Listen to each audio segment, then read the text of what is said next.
Assalamualaikum warahmatullahi wabarakatuh. Salam sejahtera untuk kita semua. Perkenalkan, nama saya Widiana Rosana Unglan dari Program Studi Teknik Produksi Benih Angkatan 2020 Golongan B. Sebelumnya, video ini adalah sebagai bentuk dari praktikum mata kuliah Ekologi Tanaman. Nah, sebelum ke hasil pemaparan, nanti saya akan menjelaskan mengenai respon tanaman terhadap air. Silahkan disimak dengan baik-baik. Baik, di sini sebelum pada nanti saya akan memaparkan hasil pengamatan saya mengenai pengaruh air terhadap tanaman sawi, saya akan sedikit memberikan seputar materi mengenai respon tanaman terhadap air. Jadi akan ada beberapa poin nanti yang akan saya paparkan pada respon tanaman terhadap air ini. Jadi yang pertama itu adalah fungsi air bagi tanaman. Yang pertama itu adalah bahan baku fotosintesis.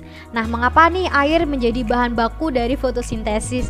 Nah, kita tahu kan ya bahwa air ini adalah sebagai sumber hidrogen dalam proses fotosintesis atau sebagai sumber energi dalam proses fotosintesis untuk mereduksi karbon dioksida atau CO2 menjadi karbohidrat nantinya. Lalu yang kedua dari fungsi air bagi tanaman itu adalah penyusun protoplasma yang juga sekaligus itu memelihara turgor sel. Jadi bila sel kekurangan air dalam waktu cukup lama, isi sel tersebut akan terlepas dari dindingnya yang mengakibatkan rusaknya sel dan akhirnya tanaman akan mengalami kematian. Lalu pada fungsi air bagi tanaman yang ketiga itu adalah sebagai bahan atau media dalam proses transpirasi. Nah, mengapa demikian air menjadi bahan transpirasi? Nah, karena adanya akumulasi energi matahari pada permukaan daun. Jadi setiap organisme hidup termasuk tanaman utamanya itu mempunyai mekanisme mempertahankan diri agar tetap hidup bila tumbuh pada kondisi lingkungan yang kurang menguntungkan. Demikian pula bila taman itu menerima terpaan energi yang terlalu tinggi, jadi sehingga dapat merusak daun dari tanaman tersebut, atau bisa dikatakan kondisi dari daun tanaman tersebut akan terbakar seperti itu. Nah, untuk menghindari hal itu, tanaman itu akan menggunakan energi yang terakumulasi tadi pada permukaan daunnya, jadi akan menguapkan air atau sering kita sebut sebagai transpirasi, sehingga dengan demikian suhu dari daun tanaman tersebut akan tetap terjaga. Lalu pada fungsi air bagi tanaman yang keempat itu adalah sebagai pelarut unsur hara. Jadi sebagai pelarut unsur hara dalam tanah dan dalam tubuh tanaman tersebut, serta sebagai media translokasi unsur hara dari dalam tanah ke akar untuk selanjutnya dikirim ke daun. Jadi kita ingatkan kembali bahwa di dalam air itu terkandung di dalamnya garam-garam atau unsur hara yang bermanfaat bagi tanaman. Maka dengan adanya proses transpirasi tadi, ini akan memungkinkan juga bahwa akar tanaman itu akan lebih cepat untuk menyerap unsur hara tersebut. Lalu yang kedua itu adalah sumber air bagi tanaman. Jadi sumber air bagi tanaman ini dari mana saja? Jadi tanaman itu akan mendapatkan air dari dalam tanah dan sedikit saja itu yang berasal dari udara. Contohnya itu kalau dari dalam udara itu seperti dalam bentuk embun ataupun dalam bentuk kabut. Nah, biasanya yang menggunakan sumber air dari udara ini adalah kelompok tanaman xerophyt. Jadi hidupnya itu hanya mengandalkan air dari udara seperti itu. Lalu yang ketiga itu ada kebutuhan air bagi tanaman. Jadi kebutuhan air tanaman ini itu adalah jumlah air yang diserap tanaman per satuan berat kering tanaman yang dibentuk, atau bisa dikatakan sebagai efisiensi penggunaan air terhadap tanaman tersebut seperti itu.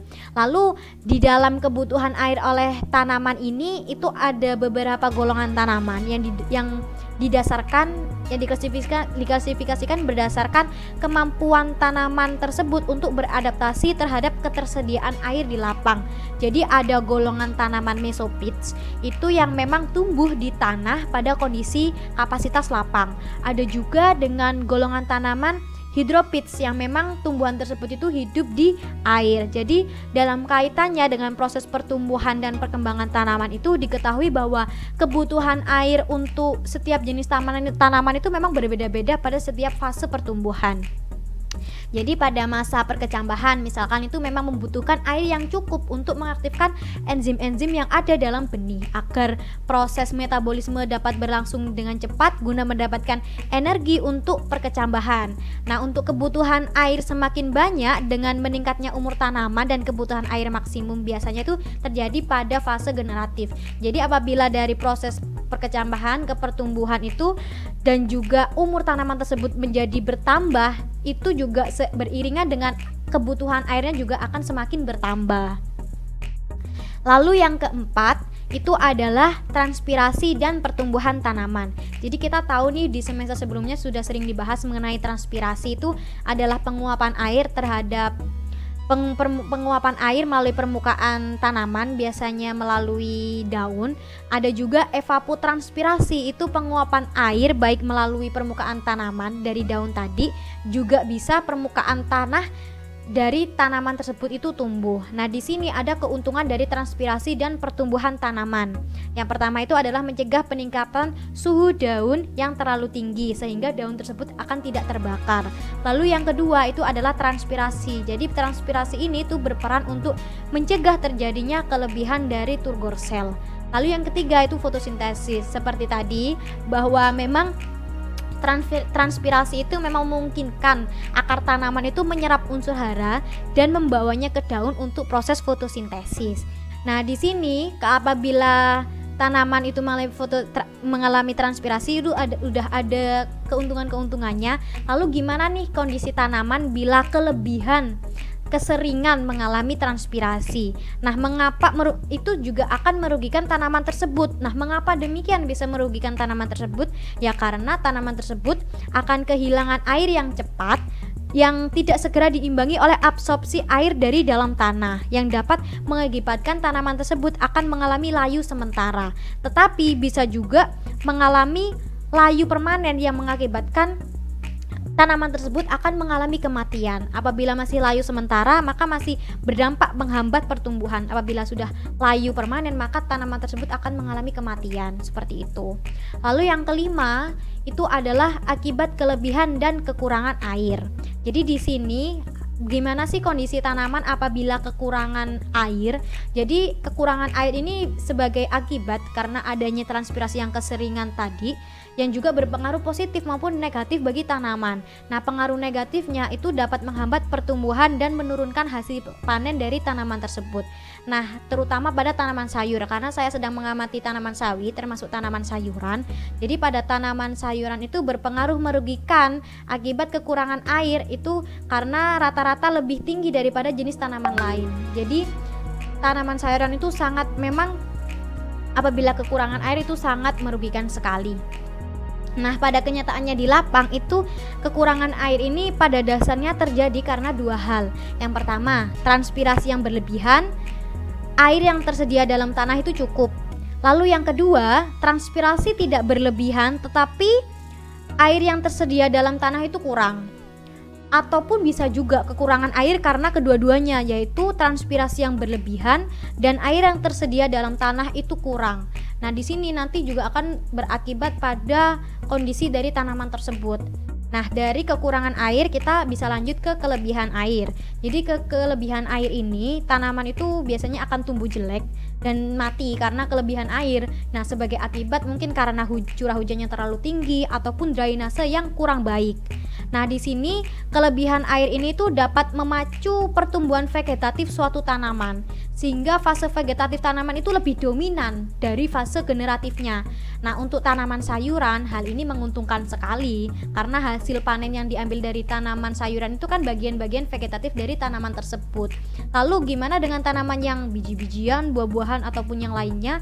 Ya pastinya sangat merugikan karena pembungaannya akan tertunda. Benih atau buah yang dihasilkan itu akan sedikit dan mutunya itu akan rendah. Misalnya kalau kelebihan air itu rasa buah dari tanaman tersebut itu akan kurang manis. Mungkin hanya itu saja mengenai respon tanaman terhadap air dari saya.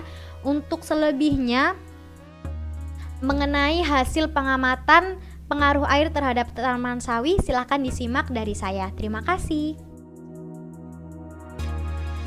Baik, di sini saya akan memaparkan hasil pengamatan saya mengenai pengaruh air terhadap pertumbuhan tanaman. Jadi di sini saya memang sudah menyiapkan 2 tanaman, masing-masing di polybag dengan media tanam yang sama, dengan letak tanaman yang sama juga, dan tanaman yang sama juga, sawi pakcoy di sini. Nah, yang sebelah sini ini adalah tanaman yang sama-sama menggunakan media tanam yang sama. Disiram sehari 2 kali pada saat pagi dan sore hari. Nah, di sini adalah tanaman yang memang diperlakukan tanpa disirami. Jadi karena kali ini adalah pengamatan kita mengenai pengaruh air terhadap tanaman, terhadap pertumbuhan tanaman. Jadi tanaman yang di sini adalah tanaman yang tidak disirami. Jadi seperti apa tanaman yang disirami selama 7 hari saya pengamatan? Ini adalah tanaman yang saya sirami sehari 2 kali pada saat pagi dan sore hari. Jadi memang pertumbuhannya jelas. Karena seperti dalam video tadi bahwa memang tanaman sayuran itu sangat menguntungkan apabila kebutuhan airnya itu tercukupi, karena yang diambil adalah pada fase-fase vegetatifnya. Seperti ini, tanaman sawinya sangat segar. Ini dalam disiram sehari 2 kali. Lalu yang ini, mohon maaf, ini adalah tanaman dengan perlakuan tidak disiram selama 7 hari. Tetapi media tanam masih tetap basah, tetap lembab, karena memang letaknya kurang lebihnya tidak terkena sinar matahari secara langsung. Tapi kedua tanaman tersebut sama-sama dalam kondisi atau letak yang sama, hanya beda perlakuan. Yang di sini disiram sehari 2 kali, yang di sini tanpa disiram selama 7 hari, karena saya pengamatan selama 7 hari. Jadi di sini kalau kita lihat, karena tanaman kecil, karena pengaruh air itu sangat berpengaruh terhadap proses transpirasi dan proses fotosintesis. Nah, di sini tanaman yang tidak disiram itu seperti apa kondisinya? Seperti ini. Nah, di sini tanaman ini udah kelihatan banget bahwa tanaman yang tidak sehat, kurang air karena tidak saya sirami.